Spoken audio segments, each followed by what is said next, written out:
வணக்கம். மார்ச் 29, 2024ங்க. நேற்று அறுவடை பண்ணியிருந்தோம் அப்படின்னு சொல்லிட்டு நிறைய வீடியோ போட்டிருந்தோம். அதில் வந்து நிறைய பேர் கேட்ட கொஸ்டின்ஸ் என்னென்னா, நீங்கள் எவ்வளோ மகசூல் எடுத்தீங்க அப்படின்ற மாதிரி நிறைய பேர் கேட்டிருந்தீங்க. ஒரு லாரியில் ஏற்றிட்டு போனது வேமண்டில் போட்ட கிலோ பார்த்திங்கன்னா கிட்டத்தட்ட 11,355 கிலோங்க. வண்டியோட வெயிட்டை நம்ம கழிச்சிட்டு தான் நான் சொல்கிறேன். இப்போது அதுக்கப்புறம் என்ன பண்ணுவாங்க அப்படின்னா, இப்போ 5% வந்து நம்ம வந்து கழிக்கணும்.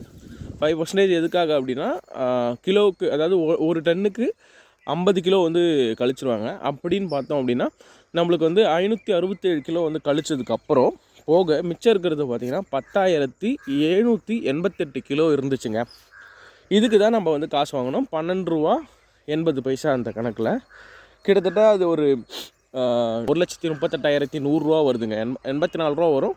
அது 100 ரூபாயை கன்வெர்ட் பண்ணியாச்சு. இதில் 2,500 அட்வான்ஸ் வாங்கினதுக்கப்புறம் ஸோ மிச்சம் இருக்கிறது வந்து 35,000 அதாவது 1,35,600 எனக்கு தர வேண்டியது. ஆக்சுவலாக ஒரு ஏக்கருக்கு 15 டன் வீதம் நம்மளுக்கு கிடைக்கணும் அப்படின்னு சொல்லுவாங்க ஃபஸ்ட் கட்டிங்லேயே. இப்போ நம்மளுக்கு என்ன கிடச்சிருக்கு அப்படின்னா, ஒரு ஏக்கர் 70 சென்ட்டுக்கே எனக்கு வந்து 10 டன் 788 கிலோ மட்டும் தான் நம்மளுக்கு கிடச்சிருக்கு. இப்போது நான் செலவு பண்ணதே பார்த்திங்கன்னா 1,89,000 வரைக்கும் செலவு பண்ணியிருக்கேன். விதை நட்டுலேருந்து நம்ம வந்து உரம் போட்டது, உரம் அடித்தது, உரம் கொடுத்தது எல்லாத்தையும் கணக்கு பண்ணி பார்த்ததில் எனக்கு வந்து 8,89,000 வரைக்கும் நம்மளுக்கு கணக்கு வருது. கிட்டத்தட்ட எனக்கு இப்போது இதில் வந்து பார்த்திங்கன்னா ஒரு 50,000க்கு மேலே நம்மளுக்கு வந்து இது வரைக்குமே வந்து லாஸில் தான் இருக்குது. தோட்டத்தில் பார்த்திங்கன்னா எக்கச்சக்க காய்கள் இருக்கிறத பார்க்குறது முடியுது உங்களால். இது வந்து செகண்ட் கட்டிங்காக வெயிட் பண்ணிகிட்ருக்காங்க. செகண்ட் கட்டிங் இப்போ நம்ம 12,800 கொடுத்துருந்தோம்ல, அதை விட ரொம்ப கம்மியாக தான் போகும். மேக்ஸிமம் வந்து 8,000 ரூபா வீதம் தான் போகிறதுக்கு வாய்ப்பு இருக்குது. 8,000 விட கம்மியாக தான் போகும். நான் மேக்ஸிமம் ரேட் தான் சொல்கிறேன்.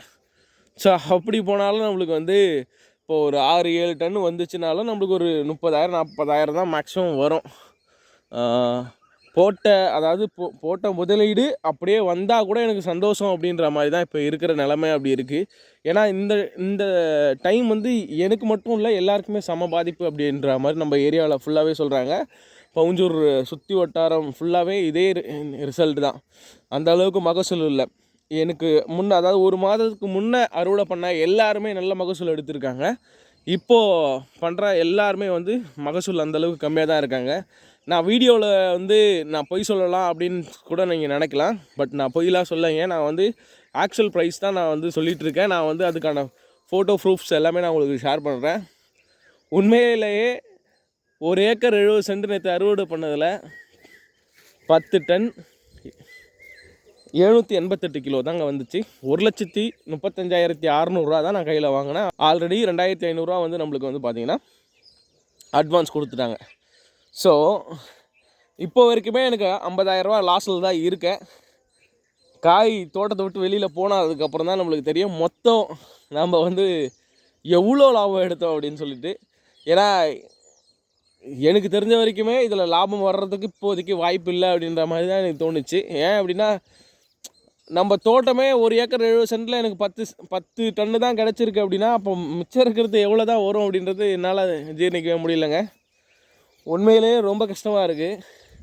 டீசல் இன்ஜினில் டீசல்லாம் ஊற்றி ஒவ்வொரு நாளாக கஷ்டப்பட்டு இறச்சி கடைசியில் எனக்கு 10 டன் தான் வந்துச்சு அப்படின்றது என்னால் தாங்கவே முடியலைங்க. ரொம்ப கஷ்டமாக இருக்குது. போட்ட முதலீடாவது வருதா அப்படின்றது தான் பார்க்கணும். கிட்டத்தட்ட ஒரு 50,000 இன்னும் பேலன்ஸ் இருக்குது. தோட்டத்துலேயே தான் இருக்குதுன்னு நினைக்கிறேன் அந்த 50,000. ஸோ கைக்கு வந்ததுக்கப்புறம் தான் எங்களுக்கு தெரியும். அடுத்தடுத்த பதிவில் கண்டிப்பாக உங்களுக்கு அப்டேட் பண்ணுறேங்க. ஓகே, நன்றி.